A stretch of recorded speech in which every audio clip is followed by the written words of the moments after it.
그리스도의 성육신의 유일한 목적은 인류의 구속임.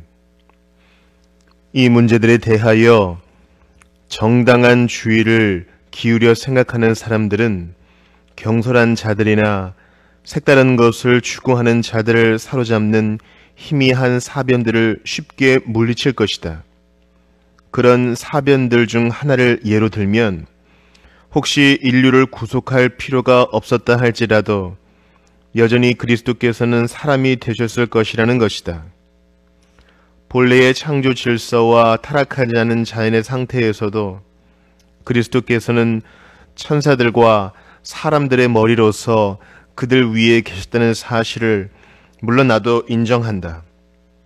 그렇기 때문에 바울은 그를 가리켜 모든 피조물보다 먼저 나신 이라고 부르는 것이다.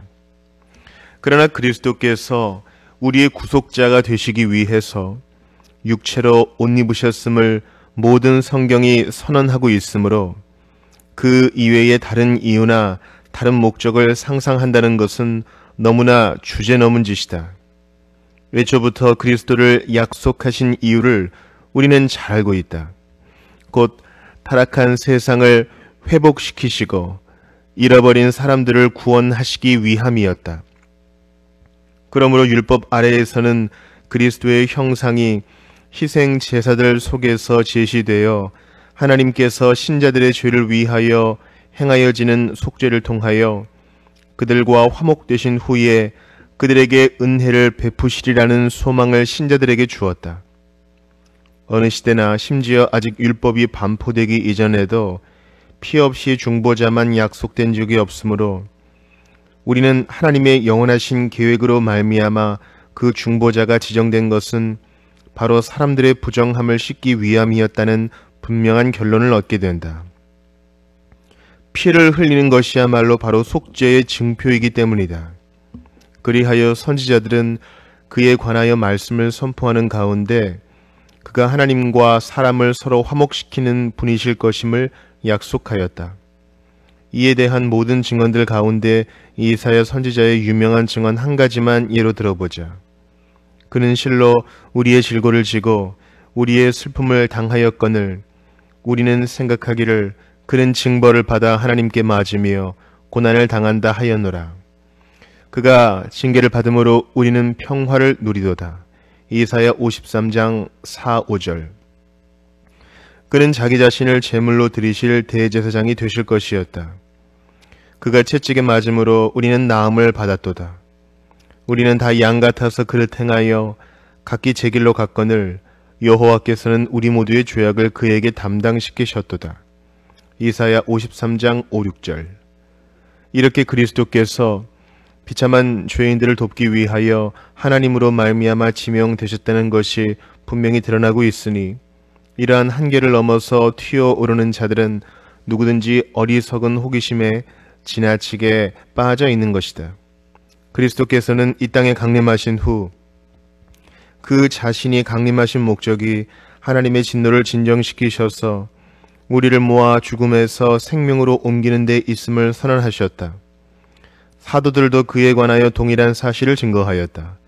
그리하여 요한도 말씀이 육신이 되셨음을 가르치기에 앞서서 사람이 하나님을 반역한 사실을 말씀하고 있다. 그러나 무엇보다도 그리스도께서 친히 자신의 직분에 관하여 선포하시는 내용에 귀를 기울여야 한다. 그는 이렇게 말씀하셨다. 하나님이 세상을 이처럼 사랑하사 독생자를 주셨으니 이는 그를 믿는 자마다 멸망하지 않고 영생을 얻게 하려 하심이라. 요한복음 3장 16절.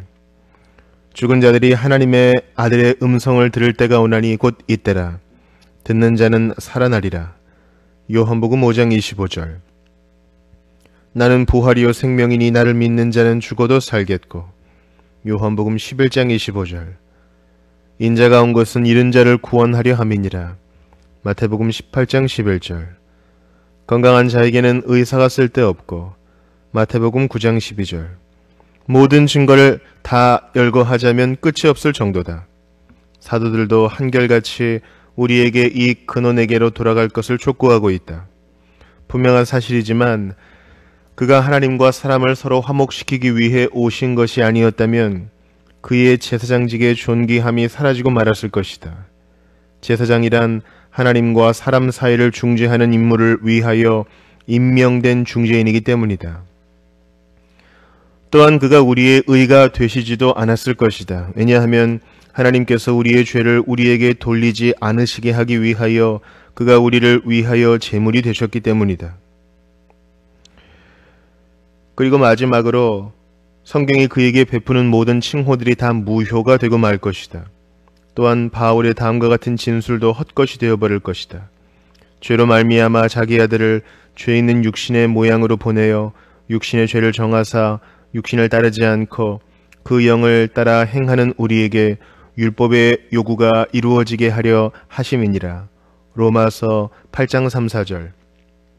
뿐만 아니라 그리스도께서 우리의 구속자로 오셨을 때에 하나님의 선하심과 그의 한량없으신 사랑이 사람들에게 나타났다는 그의 가르침도 무너지고 말 것이다.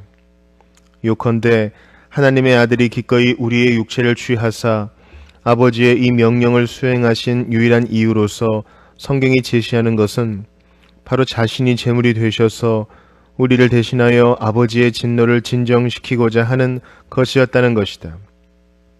이같이 그리스도가 고난을 받고 그의 이름으로 죄사함을 받게 하는 회개가 전파될 것이 기록되었으니 누가복음 24장 46, 47절. 나는 양을 위하여 목숨을 버리노라. 이로 말미암아 아버지께서 나를 사랑하시느니라. 이 계명은 내 아버지에게서 받았노라. 요한복음 10장 15, 17, 18절. 모세가 광야에서 뱀을 든 것 같이 인자도 들려야 하리니. 요한복음 3장 14절. 아버지여 나를 구원하여 이때를 면하게 하여 주옵소서. 그러나 내가 이를 위하여 이때에 왔나이다. 아버지여 아버지의 이름을 영광스럽게 하옵소서. 요한복음 12장 27, 28절. 여기서 그는 자신이 육체를 취하신 목적을 분명하게 암시하고 계신다. 곧 친히 제물이 되시사 우리의 죄를 제거하는 속죄를 이루시기 위함이라는 것이다. 이와 마찬가지로 사가랴도 그가 족장들에게 행하신 약속대로 어둠과 죽음의 그늘에 앉은 자에게 빛을 비추시기 위하여 강림하셨음을 선언하고 있는 것이다.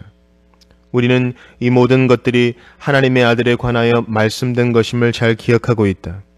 그 하나님의 아들은 바울이 다른 곳에서 증언하듯이 그 안에는 지혜와 지식의 모든 보화가 감추어져 있는 분이시다. 그리고 바울은 그분 이외에는 아무것도 알지 아니하기로 작정하였다고 선언하고 있다. 엉뚱한 상상에 의한 반론들에 대한 반박.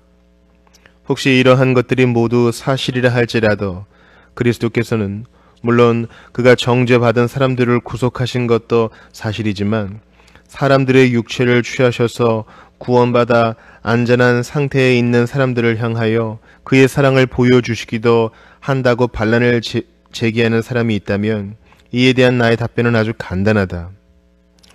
곧 하나님의 영원한 작정에 의하여 이 두 가지가 하나로 합쳐졌음을 성령께서 선포하심으로 그리스도께서 어떻게 우리의 구속자가 되셨고 또한 동시에 어떻게 우리의 본성을 함께 나누신 자가 되셨는가에 대해서 더 이상 궁금증을 갖는 것은 정당한 일이 아니라는 것이다. 하나님의 변함없으신 규례에 만족하지 않고 무언가 더 알려는 욕심에 이끌리는 사람은 우리의 구속의 값으로 우리에게 주어지신 바 된 이 그리스도로도 만족하지 않는 법이기 때문이다. 사실 바울은 그리스도께서 보내심을 받은 목적이 무엇인지를 설명할 뿐 아니라 또한 하나님의 예정의 그 고상한 신비에까지 높이 올라가면서 인간 본성이 지니고 있는 모든 방자함과 경망스런 호기심을 매우 적절하게 억제시키고 있다. 아버지께서 창세전에 그리스도 안에서 우리를 택하사 에베소서 1장 4절. 그 기쁘신 뜻대로 우리를 자기의 아들들로 입양시키셨고 그의 사랑하시는 아들 안에서 우리를 받아주셨으며 우리는 그의 피로 말미암아 속량을 받았느니라. 에베소서 1장 7절. 여기서는 분명 아담의 타락이 하나님의 작정보다 시기적으로 앞서는 것으로 전제되어 있지 않다. 그러나 우리는 만세전에 하나님께서 결정하신 사실을 주목하게 되는데 하나님께서는 그때부터 인류의 불행을 치유하시기를 뜻하신 것이다. 가령 우리의 반대자들이 여기서 또다시 하나님의 이러한 계획은 그가 예견하신 바 사람의 멸망 상태에 좌우된 것이었다고 반론을 제기한다고 해도 나로서는 다음과 같은 말로써 충분히 반박하고도 남을 것이다. 곧 하나님께서 그의 은밀하신 작정으로 정하신 것 이상으로 그리스도에 대해 더 궁금해하거나 더 알려고 하는 자들은 모두 불경스러운 뻔뻔스러움으로 무언가 새로운 그리스도를 조작해내려고 덤비고 있는 것이라는 것이다. 바울도 그리스도의 참된 직분을 논의한 후에 에베소 교인들에게 깨닫는 영을 주시기를 기도하고 있다. 곧 지식에 넘치는 그리스도의 사랑을 알고 그 너비와 길이와 높이와 깊이가 어떠함을 깨닫게 해달라고 간구하는 것이다. 바울은 그리스도께서 언급되실 때마다 우리가 조금이라도 그 화목의 은혜에서 이탈하지 않도록 하기 위하여 이를테면 우리의 생각에 울타리를 쳐두고자 한 것이다. 바울의 증언에 따르면 그러므로 그리스도 예수께서 죄인을 구원하시려고 세상에 임하셨다는 말씀이야말로 모든 사람이 받을 만한 확실한 말씀이므로 나 역시 기꺼이 이 말씀을 받아들인다. 또한 같은 사도께서는 다른 곳에서 지금 복음 안에서 나타난 그 은혜는 영원 전부터 그리스도 예수 안에서 우리에게 주신 은혜임을 가르치고 있으므로 나는 끝까지 확고하게 이 사실을 견지할 결심이다. 그런데 오시안다는 이러한 정숙한 자세에 대하여 부당하게 반론을 제기한다. 과거에 몇몇 사람들이 가볍게 언급하고 지나간 문제를 불행하게도 그가 우리 시대에 새롭게 제기하고 나선 것이다. 그는 혹시 아담이 타락하지 않았을 경우 하나님의 아들이 육체로 임하셨을 것이라는 것을 부인하는 자들에 대하여 경솔하다고 비난한다. 성경의 그 어떠한 증언도 그것을 부인하지 않기 때문이라는 것이다. 사도 바울이 이런 사악한 호기심을 물리치지 않는가? 바울은 그리스도로 말미암은 구속에 대해서 말한 후에 우리에게 어리석은 변론을 피하라고 분명히 말하고 있는 것이다. 또 어떤 이들은 자기들의 재치를 드러내 보이려고 어리석은 공론을 거듭하면서 하나님의 아들이 과연 나귀의 본성을 취하실 수는 없었는가 하는 문제를 제기하기까지 하니 이 얼마나 미친 짓인지 모른다. 경건한 사람들 모두가 이를 역겹고 가증스러운 것으로 여기는 이 미친 공론을 오시안다는 한번 변명해보라.